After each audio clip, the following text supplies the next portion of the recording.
ভাই কোন দেশে যাচ্ছেন? সৌদি। কি কাজে যাচ্ছেন? Root cleaner. রোড ক্লিনার মানে বলো দিয়ে কাজ। জি। কত লাগবে খরচ? 7 লাখ। 7 লাখ টাকা। বেতন দিবে কত? জি। বেতন 500 রিয়াল। 500 রিয়াল। আচ্ছা আচ্ছা।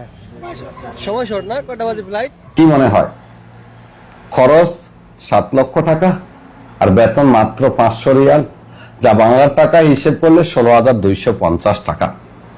যদি বলি বাংলাদেশে একজন গার্মেন্টস কর্মী কিন্তু এর থেকে ভালো বেতন পায়, তার 1 টাকাও কিন্তু খরচ নেই চাকরিতে ঢোকার জন্য। এখন প্রশ্ন হলো যে পার্শ্ববর্তী দেশ থেকে একই কোম্পানির ভিসাগুলোতে আসতে গেলে খরচ হয় 2 থেকে 2.5 লক্ষ, কখনো কখনো 1.5 থেকে 2 লক্ষ টাকা। শ্রীলঙ্কা থেকে, ইন্ডিয়া থেকে, নেপাল থেকে যারা আসে তাদের স্যালারিও কিন্তু বাংলাদেশিদের থেকে বেশি হয়, অন্তত 100-200 রিয়াল বেশি হয়। তাহলে আমাদের বেলায় এমনটা কেন? আমাদের নীতি নির্ধারকরা কি করে? যে কোম্পানিগুলো ভিসা পাঠিয়েছে তারা কিন্তু 7 লক্ষ টাকা এই ভিসাগুলো বিক্রি করেনি, হয়তো ভিসার খরচটা তারা নিয়েছে, কিন্তু মধ্যস্থতায় যারা আছে তারাই বাকি টাকাটা তাদের পকেটে নিয়েছে।